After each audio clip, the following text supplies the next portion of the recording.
আসসালামু আলাইকুম, সবাইকে কম্পিউটার অফিস অ্যাপ্লিকেশন কোর্সে স্বাগতম। আজকে আমরা দেখব পঞ্চম ক্লাস, তাই তো? অর্থাৎ 5 নম্বর ক্লাসের খুবই গুরুত্বপূর্ণ কিছু অংশ আমরা দেখবো আজকে। কালকে আমরা শিখেছি হলো ফন্ট পর্যন্ত, ফন্টটা এ টু জেড শেষ করেছি, অর্থাৎ ক্লিপবোর্ড শিখেছি এবং ফন্ট শিখেছি। আজকে আমরা দেখি কতদূর একটু আগাতে পারি, সেটা হলো আমরা প্যারাগ্রাফ শিখবো, খুবই গুরুত্বপূর্ণ প্যারাগ্রাফ এবং স্টাইল এবং এডিটিং, এই কয়টা অপশন শিখবো। আর বাদ বাকি একটু রিভিউ করবো, দেখবো যে মনে আছে কিনা। ঠিক আছে? আচ্ছা, তো যাই হোক, আমরা এখানে প্যারাগ্রাফে চলে আসছি। আর প্যারাগ্রাফের প্রথমে যে অপশনটা আছে এটাকে বলে বুলেট। আমরা যদি লেখার শুরুতে বা লেখার প্রথমে কোনো চিহ্ন বা কোনো প্রতীক নিতে চাই, সেক্ষেত্রে এটা হলো বুলেট। যে কোনো ধরনের প্রতীক বা চিহ্ন হতে পারে, সেই ধরনের প্রতীক বা চিহ্ন নিতে চাইলে বুলেট নিতে হবে। তো ধরো আমি এই ধরনের একটা বুলেট নেব, আমি এখানে একটা লাইন লিখছি, আবার যদি ইন্টার প্রেস করি দেখো অটোমেটিকলি বুলেটটা চলে আসছে। বুঝতে পারছি কিনা? জাস্ট এখানে লিখবো, অটোমেটিক দেখবা যে বুলেটটা চলে আসবে। আবার তুমি অন্য ধরনের বুলেটও নিতে পারো বা অন্য ধরনের প্রতীকও নিতে পারো, যেমন এরকম নিতে পারো। তুমি এটা যদি লেখো, এটাও একই রকম। তাহলে যে কোনো ধরনের প্রতীক বা যে কোনো ধরনের বুলেট নিতে চাইলে আমরা জাস্ট এখান থেকে যে বুলেটটা নেওয়ার প্রয়োজন সেটাতে একটা ক্লিক দিব, ঠিক আছে? তাহলে হয়ে যাবে। আচ্ছা, তারপরের অপশনটা রয়েছে যে এটা আমাদের অটো নাম্বার। আমরা যদি লেখার ক্ষেত্রে অটোমেটিক কোনো নাম্বার ব্যবহার করতে চাই, সেটা এবিসি হতে পারে, রোমান সংখ্যা হতে পারে, 1 2 3 হতে পারে। আমি 1 2 3 নিব। তো এরকম দেখলাম যে আমি একটা লাইন লিখলাম, আমার লাইনটা লেখা শেষ, এখন ইন্টারপ্রেস করব। দেখো তোমার আর মানে সংখ্যাটা লেখার প্রয়োজন হবে না, ওই নাম্বারটা লেখার প্রয়োজন হবে না, অটোমেটিকলি তোমার নাম্বারটা কিন্তু চলে আসবে। বুঝতে পারছি কিনা? ঠিক আছে। আচ্ছা, তাহলে এখানে গেল অটো নাম্বার। এটা তুমি রোমান সংখ্যাতেও লিখতে পারো, তুমি এবিসি তেও লিখতে পারো, তোমার ইচ্ছা। তারপরে যে অপশনটা রয়েছে এটা তেমন কোনো প্রয়োজনে আসে না, তো নিচের এই অপশনগুলো খুবই দরকারি। যেমন এটা আছে হলো সেন্টার। তুমি যদি কোনো শব্দকে, কোনো লেখাকে সেন্টার আনতে চাও, ধরো এস লিখছি, এই এসটাকে তুমি সেন্টার করবা, অর্থাৎ পেজের মানে মাঝে নিয়ে আসবা। সেন্টার হচ্ছে মিডিল।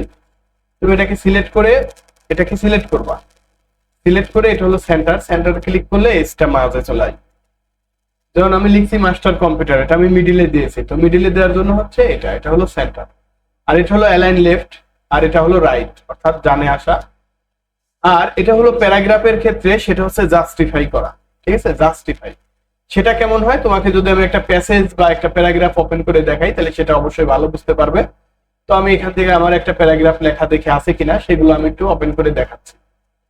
ঠিক আছে? দেখো আমি এখানে হচ্ছে একটি, দেখি কি নেওয়া যায় এখান থেকে। আমি একটি নিচ্ছি হচ্ছে, একটি আবেদন নেব, অর্থাৎ তোমার একটি আবেদনপত্র নিতে হবে, অর্থাৎ অভিযোগপত্র নেই, এখানে এই পাসপোর্ট নেই। দেখো এখানে আমি একটি আবেদনপত্র লিখেছি, এই আবেদনপত্রটি খুব সুন্দর করে কিন্তু সাজানো হয়েছে, তাই না? তো আমি এই যে 4 5টা লাইন আমি সিলেক্ট করলাম, সিলেক্ট করে এখান থেকে যদি আমি এখন তোমাকে অ্যালাইন লেফট দিয়ে দেই, তাহলে কি এই লেখা কি আমার সোজা হলো? লেখাগুলো কি এলোমেলো দেখাচ্ছে না এখন? আর আমি যদি জাস্ট এটাকে সিলেক্ট করে আমি যদি এটাকে জাস্টিফাই করতাম, তাহলে লেখাগুলো কি পরিপাটি এবং সুন্দর গোছানো থাকতো। তাহলে বোঝাতে পারছি? তাহলে একটি প্যারাগ্রাফকে কিভাবে সুন্দর করে সাজানো যায় সেটার কাজে কিন্তু এই আমাদের জাস্টিফাই, অর্থাৎ লেখাটুকু আগে সিলেক্ট করে নিয়ে তারপরে জাস্টিফাই ক্লিক করব। ঠিক আছে? আর এরকম থাকলে যে এরকম এলোমেলো আছে, এক একটা লাইন এক এক দিকে, এই লাইনটা এখানে চলে আসছে, এই লাইন এখানে, আবার এই লাইন, দেখতে খারাপ দেখায়। তো সেক্ষেত্রে আমরা কিন্তু কি করতে পারি? জাস্টিফাই করতে পারি, তাই না? ঠিক আছে। আচ্ছা, তাইলে যেমন দেখো যে এখানে আমি একটু লিখেছি যে এই তারিখটা তাহলে মিডিলে দিতে হলে আমাকে সেন্টার করতে হবে।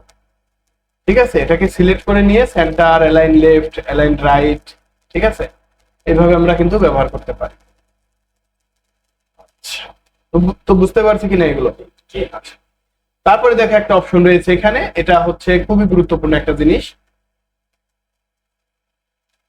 তাহলে আমি আমার ওই অপোজিট পেজে চলে যাই, তাহলে আমি ভালো বোঝাতে পারবো। এখানে চলে আসি। তো এখানে এসে আমি যে কাজটা করব, তাহলে কি জাস্টিফাই এর জন্য আমি কি বললাম, এটাকে সিলেক্ট করে জাস্ট এই যে জাস্টিফাই, হ্যাঁ।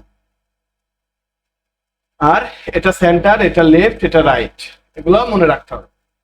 আচ্ছা, তারপরে যেটা দেখাবো এটাকে বলা হচ্ছে তোমার লাইন স্পেস, অর্থাৎ এই যে তোমার লাইন, এখানে 5টি লাইন রয়েছে বা 6টি লাইন রয়েছে, এই লাইনের মাঝখানে কতটুকু ফাঁকা আছে সেটা হলো এই লাইন স্পেস। যেমন আমি যদি 2.5 এ ক্লিক করি তাহলে কিন্তু অনেক ফাঁকা হয়ে যাবে, ঠিক আছে। আবার যদি আমি এখানে 3.0 দেই অনেক ফাঁকা হবে।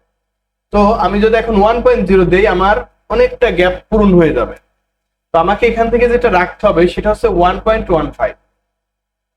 এটা হলো একদম পারফেক্ট, ঠিক আছে। তাহলে এটা হচ্ছে সেই লাইন স্পেস। এই লাইন স্পেসটা আমরা ভিতর থেকে অনেক সময় দিয়ে থাকি, অনেক প্যাসেজ গুলো লেখার সময়, অনেক প্যারাগ্রাফ গুলো লেখার সময় ভিতর থেকে দিয়ে থাকি। সেটা হলো লাইন স্পেসিং এ ক্লিক করব, এখানে যা থাকবে তাই, শুধু এখানে বিফোর যে টেক্সটটা রয়েছে এখানে আমরা 0 পিটি করে দেই, অর্থাৎ 0, এখানে আমরা 0 দেই।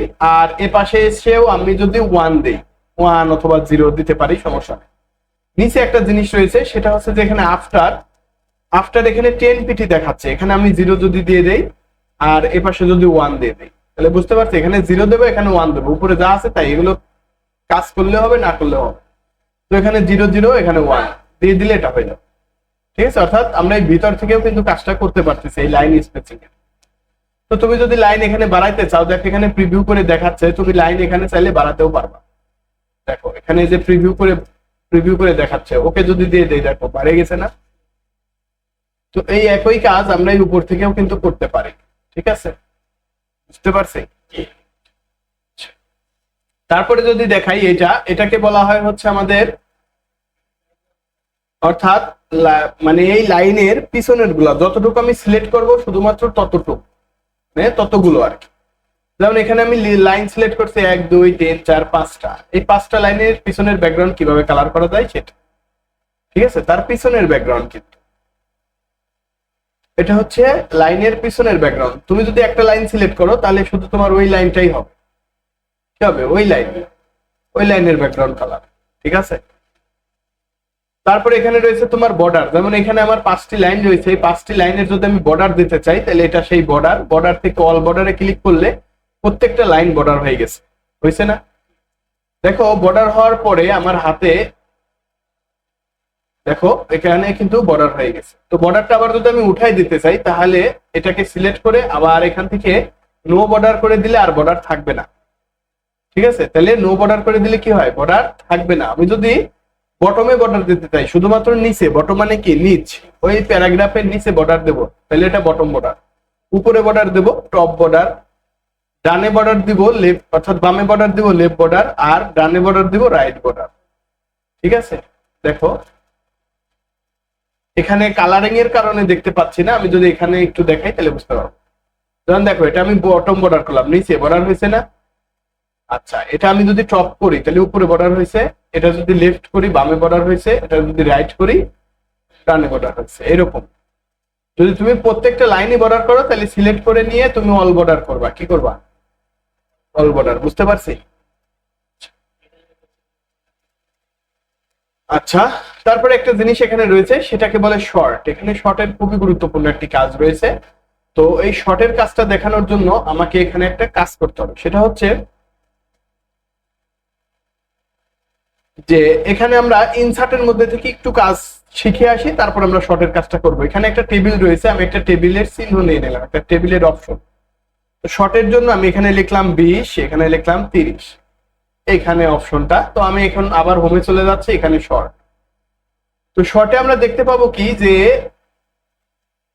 সরি এইদিকে যদি লিখি তাহলে ভালো হয়, যেমন 60, তারপরে 30, তারপরে 40, তারপরে 50। দেখো তো এই লাইনগুলো কি এলোমেলো লেখা আছে না, মানে সিরিয়ালটা ঠিক নাই।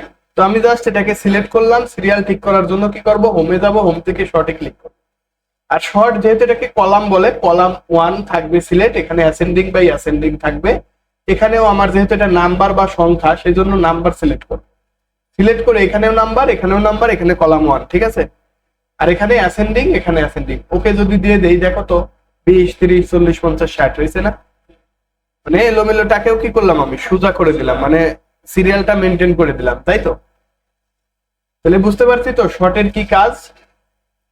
হোম থেকে শর্ট, আমি যদি আবার এখানে চলে যাই, এটাকে সিলেক্ট করে আমি যদি আবার শর্টে যাই, এখন আমি কাজ করব কি যে উপর থেকে নিচ হবে। তাহলে আমি শুধু যা সিলেক্ট করা থাকবে তাই, ডিসেন্ডিং বাই ডিসেন্ডিং করব, এখানে নাম্বারটা সিলেক্ট করে দিয়ে ডিসেন্ডিং বাই ডিসেন্ডিং, এখানে যেমন ডিসেন্ডিং আছে এখানে ডিসেন্ডিং দিয়ে ওকে ক্লিক করবো। দেখো তো এখন কি হলো, উল্টা হয়ে গেল, তাই তো? আবার যদি সোজা করতে চাই একই জিনিস সিলেক্ট করে আমি আবার এখানে যাব, তাহলে এখন শুধু আমি অ্যাসেন্ডিং এ ক্লিক করব, অ্যাসেন্ডিং এ করব, আর এখান থেকে যেহেতু নাম্বার আর সংখ্যা এই জন্য আমি নাম্বার সিলেক্ট করব। যদি কোনো এবিসিডি লেখা হইতো তাহলে টেক্সট সিলেক্ট করতাম, টেক্সট মানে কি লেখা, তাহলে এবিসি লিখলে আমি টেক্সট সিলেক্ট করতাম, যেহেতু আমি সংখ্যা লিখেছি নাম্বার সিলেক্ট করব। যদি আমি তারিখ দিতাম তাহলে ডেট সিলেক্ট করতাম। ক্লিয়ার? আচ্ছা, তাহলে আমি এখানে নাম্বারটা সিলেক্ট করে আমি অ্যাসেন্ডিং বা অ্যাসেন্ডিং দিয়ে ওকে দিলাম, সোজা হয়ে গেল। আচ্ছা, তো এইগুলার একটু কিবোর্ডের কমান্ড আছে, যেমন এটা হলো সেন্টার, সেন্টারের কমান্ড হচ্ছে আমি এখানে একটু 4 লিখলাম, এই 4টাকে সেন্টার করব, যেমন এরকম সেন্টার। সেন্টারের একটি কমান্ড রয়েছে, কমান্ড হচ্ছে control plus E, control plus, যদি কন্ট্রোল ই চাপ দেই তাহলে এটা সেন্টার হবে। ক্লিয়ার? তারপরে যদি আমি লেফটে যেতে চাই কন্ট্রোল এল, কন্ট্রোল এল, যদি ডানে আসতে চাই কন্ট্রোল আর, কন্ট্রোল আর, মাঝখানে কন্ট্রোল ই, ঠিক আছে? লেফট হলো কন্ট্রোল এল, রাইট হলো কন্ট্রোল আর, বুঝতে পারছি?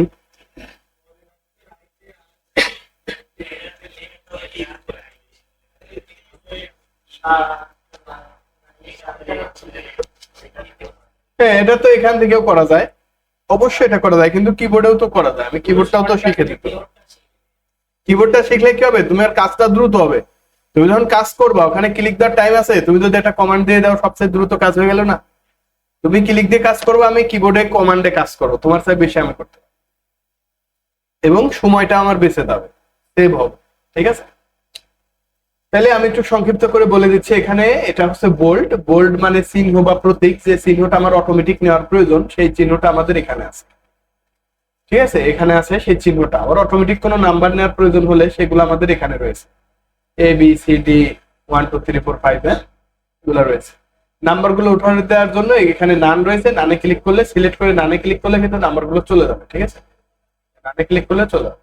তারপর আমরা কি শিখলাম, এটা সেন্টার শিখলাম, লেফট শিখলাম, রাইট শিখলাম, তারপরে জাস্টিফাই শিখলাম, তাই তো?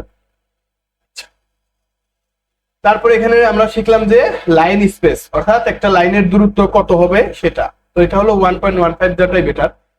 তারপর আমরা শিখলাম হচ্ছে ওই লাইনের পিছনের ব্যাকগ্রাউন্ড, শুধুমাত্র যে লাইনটা আমি সিলেক্ট করব ওই লাইনের পিছনের ব্যাকগ্রাউন্ড সিলেক্ট করার জন্য এটা। ঠিক আছে, ঠিক আছে, এটাকে এই জন্য বলে শেডিং, বলে কি বলে, শেডিং বলে। তারপর আমরা শিখছি বর্ডার, অর্থাৎ প্রত্যেকটা লাইনকে যদি আমরা সবগুলো লাইন বর্ডার দিতে চাই অল বর্ডার, সবগুলো লাইন উঠাই দিতে চাইলে নো বর্ডার, শুধুমাত্র নিচে বর্ডার দিতে চাইলে বটম বর্ডার, শুধুমাত্র উপরে বর্ডার দিতে চাইলে টপ বর্ডার, বামে বর্ডার দিতে চাইলে লেফট বর্ডার, ডানে বর্ডার দিতে চাইলে রাইট বর্ডার। ক্লিয়ার আছে? ক্লিয়ার? এগুলো আমরা করব। আর তারপর আমরা শিখলাম শর্ট, শর্ট থেকে কি করা যায়, লাইনটাকে বা কোনো সংখ্যাকে, কোনো লেখাকে উপর থেকে নিচ পর্যন্ত সাজানো যায়, বা নিচ থেকে উপর পর্যন্ত সাজানো যায়, বা সিরিয়াল মেনটেন করা যায়, তাই তো? বুঝতে পারছি। এখন আমরা চলে আসবো, এখানে আছে হলো স্টাইল। স্টাইল যেমন আমরা নর্মাল স্টাইলটাই ব্যবহার করি, তো আমি যদি এখানে ক্লিক করি এখানে দেখবো যে ফন্টের বিভিন্ন ধরনের স্টাইল আছে, বিভিন্ন ফন্টের কি আছে, স্টাইল আছে। এই স্টাইল গুলো আমরা এখান থেকে চাইলে ইউজ করতে পারি, আবার যদি না চাই এখান থেকে আমরা জাস্ট শুধুমাত্র নর্মাল স্টাইলটাই ইউজ করি। কিন্তু যখন আমাদের কোনো স্টাইল লেখার প্রয়োজন হয়, স্টাইল চেঞ্জ করার প্রয়োজন হয়, সেক্ষেত্রে কিন্তু আমরা ভিতর থেকে করি। সেটা কি, যেমন এরকম সিলেক্ট করলাম আর এখানে বিভিন্ন ধরনের ফন্ট রয়েছে, তুমি যদি এরকম একটা ফন্টে ক্লিক করো দেখো এরকম একটা ফন্টই তোমার সামনে হাজির হয়ে যাবে। ঠিক আছে, এই ধরনের তোমার প্রায় 40,000-এর উপরে ফন্ট রয়েছে, এই ফন্ট গুলো তুমি চাইলে ব্যবহার করতে পারবে। আছে না ফন্ট, অনেক হাজার হাজার ধরনের ফন্ট আছে। ঠিক আছে, অনেক ধরনের তোমার ফন্ট আছে, ইংরেজি, বাংলা, উর্দু, আরবি, ফার্সি, সব ধরনের ফন্টই রয়েছে।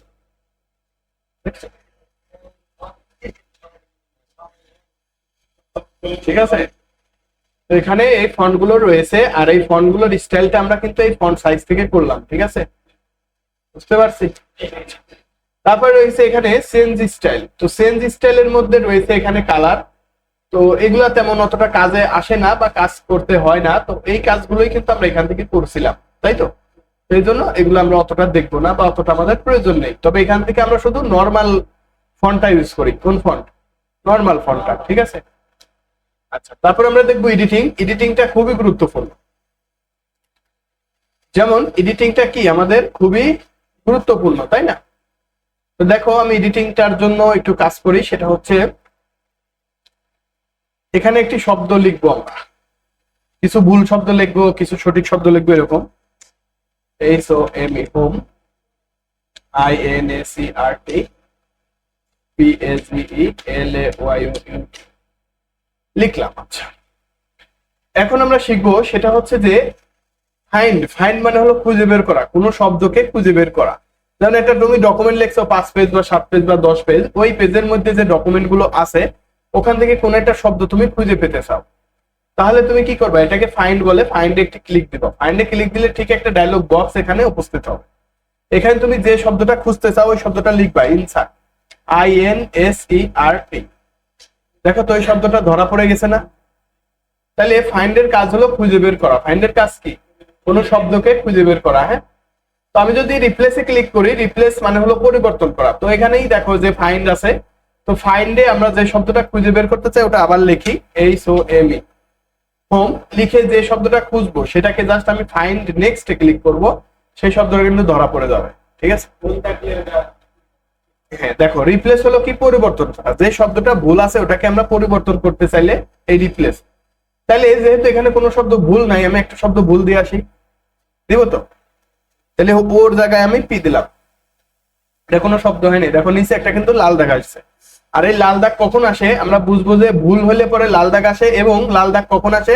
নাউন থাকলে, অর্থাৎ নাম, কোনো ব্যক্তির নাম থাকলে, নাম, সংখ্যা, দোষ, গুণ, এই কয়টা জিনিস যদি থাকে, হ্যাঁ হ্যাঁ, ধর্মের নাম, এগুলো যদি থাকে তাহলে কিন্তু নিচে লাল দাগ আসবে। সেটা বাট ভুল না, কিন্তু লাল দাগ আসবে। তো আর ম্যাক্সিমাম জিনিসে ভুলের ক্ষেত্রে লাল দাগ আসে, ম্যাক্সিমাম ক্ষেত্রে ভুলের ক্ষেত্রে লাল দাগ আসে। আর হলো নাম, সংখ্যা, দোষ, গুণ, এই কয়টা জিনিস থাকলে লাল দাগ আসে। বুঝা গেছে?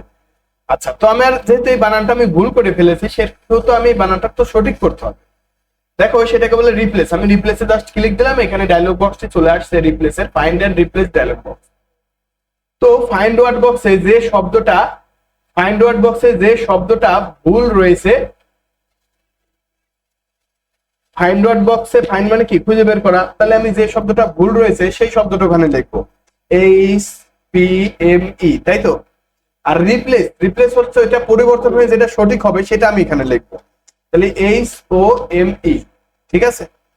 লিখে আমার যেহেতু এখানে একটি শব্দ রয়েছে সেক্ষেত্রে আমি শুধু রিপ্লেস দেব। আর এখানে এই হোমটা যদি আমার একাধিক হতো, 10টা, 20টা, 30টা, সেক্ষেত্রে আমি রিপ্লেস অল দিতাম। মানে একের অধিক হলে রিপ্লেস অল দিব। একের অধিক যদি মানে আমি সংশোধন করতে চাই, রিপ্লেস অল দেব। যদি যেহেতু আমার একটা, সেক্ষেত্রে আমি শুধু রিপ্লেস দিচ্ছি। দেখো রিপ্লেস, ওকে, তারপরে ক্যান্সেল। দেখো তো ঠিক হয়েছে কিনা? হয়েছে? আচ্ছা, আমি যদি এটাকে আবার কেটে দিয়ে, সরি, ধরো আবার কেটে দিয়ে এটাকে আমি একের অধিক বানাইতাম, তাহলে কি হতো? একের অধিক, তাহলে কি কপি করতাম না? কপি করছি, হ্যাঁ, কপি অনেকগুলো আছে। তো এখন যদি এটাকে আমি সংশোধন করি তাহলে কি হয় দেখো তো? তাহলে আমি আবার রিপ্লেসে যাব, যে শব্দটা ভুল রয়েছে ওটা দেব, আর যে শব্দটা সঠিক রয়েছে ওটা দেব। দেওয়ার পরে আমি যদি এখন রিপ্লেস অলে ক্লিক করি, দেখো তো কি হয়? ক্যান্সেল হয়েছে। বুঝাইতে পারছি?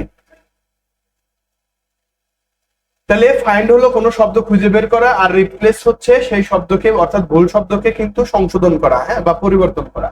আর গো টু, এখানে গো টুর কাজ রয়েছে। গো টু হলো এক স্থান থেকে অন্য স্থানে যাওয়া, অর্থাৎ এক লাইন থেকে অন্য লাইনে যাওয়া, বা এক পেজ থেকে অন্য পেজে যাওয়া। ধরো এখন তুমি এখানে এই পেজের মধ্যে কাজ করতেছো, তোমার অনেকগুলো পেজ রয়েছে। আমি যদি এখানে কন্ট্রোল শিফট এন্টার চাপি, আমার পার সেকেন্ডে 10টি করে পেজ তৈরি করে দেবে, কন্ট্রোল শিফট এন্টার চাপ। আর যদি শুধু এন্টার চাপি, আমাকে 3 সেকেন্ড পর পর একটা করে পেজ দেবে। ঠিক আছে? তো দেখো তো আমি এখানে 218টি কিন্তু পেজ নিয়েছি। এই পেজগুলো যদি জুম করি, কন্ট্রোল ধরে, মাউসের কন্ট্রোল ধরে হুইলটা নিচের দিকে যদি ঘুরাই, দেখো তো আমার সবগুলো পেজ দেখা যাচ্ছে না? সব ছোট ছোট পেজ কিন্তু আমি দেখতে পাচ্ছি।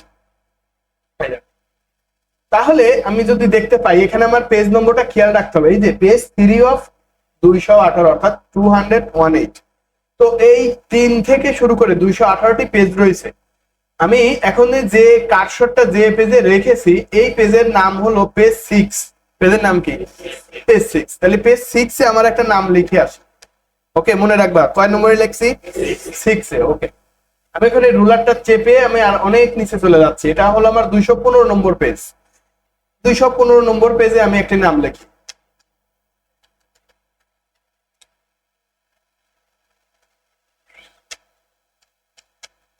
সোহান লিখলাম, হ্যাঁ 215। তারপরে কি আমি আরেকটা পেজে যাচ্ছি, তাহলে 6 মনে রাখবা, 215 মনে রাখবা। আবার 218-তে, যে 218-তে আমার ইনসার্ট এবং পেজ আউট লেখা রয়েছে। তাহলে আমি আবার চলে যাচ্ছি, দেখো রিপ্লেস থেকে গো টুতে যাব, হ্যাঁ গো টুতে। আর এখানে পেজ সিলেক্ট করেছি, এখানে ইন্টার পেজ নম্বর, আমি কয় নম্বর পেজে যেতে চাই, 1 নম্বর। আমি এখানে যদি 1 লিখি 1, অথচ আমি কিন্তু আছি 218 নম্বর পেজে। আমি 1 লিখলাম, লিখে গো টুতে ক্লিক করছি, দেখো 1 নম্বর পেজে আসছি। আচ্ছা, আবার যদি এখানে আমি 6 লিখি, আমি 6 নম্বর পেজে যেতে চাই, 6 লিখে গো টুতে ক্লিক করছি, 6 নম্বরে আসছি। আবার যদি এখানে 128 লিখি, 128 গো টু, তাহলে কি দেখো আমি 128 নম্বর পেজে চলে আসছি।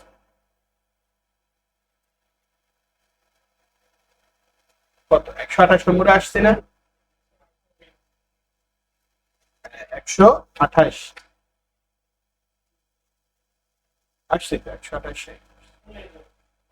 কেন কেন এই পেজটা কত, এই যে 128, ঠিকই তো আছে। ও সরি, আমরা 15-তে লিখছি তাই তো, হ্যাঁ 115, তাই তো, তাহলে 115 লিখলাম, গো টু।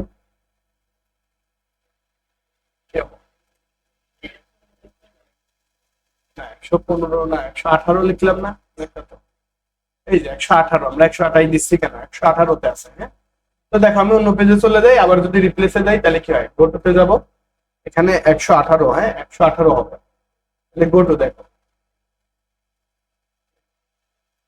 আচ্ছা, ওরা পাগল হইলো না, আমি পাগল হইলাম। তো যাই হোক, এরকম করে তুমি কি করতে পারো, একটা পেজে তুমি কার্সরকে নিয়ে যেতে পারো। আরেকটা কাজ করা যায়, সেটা হচ্ছে এখানে একটা লাইন থেকে অন্য লাইনেও নিয়ে যাওয়া যায়। যেমন ধরো প্রথম পেজে আমরা চলে আসছি, এখানে তো অনেকগুলো লাইন আছে না, 1 2 3 4 5 6। আমি এই কার্সরটাকে 6 নম্বর লাইনে আনতে চাই, আমার কার্সর আছে 1 নম্বর লাইনে। 6 নম্বর লাইনে কিভাবে আনবো, আমি আবার রিপ্লেসে চলে যাচ্ছি, গো টুতে চলে যাচ্ছি, আর এখানে লাইন সিলেক্ট করবো, লাইন সিলেক্ট করে ইন্টার লাইন নম্বর, আমি যদি 6 লিখি, গো টু, দেখো তো কার্সর কিন্তু আমার 6 নম্বর লাইনে চলে আসছে।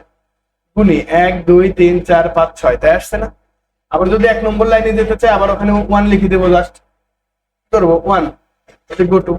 তাহলে বুঝতে পারছি কিনা, গো টু হলো এক পেজ থেকে অন্য পেজে যাওয়া যায়, আর রিপ্লেস হলো ভুল শব্দকে সংশোধন করা যায়, আর ফাইন্ড হলো কোনো শব্দ খুঁজে বের করা যায়, তাই তো। আচ্ছা, এগুলার কিবোর্ডের কমান্ড আছে, যেমন কন্ট্রোল জি তে হলো গো টু, কন্ট্রোল জি কি, গো টু।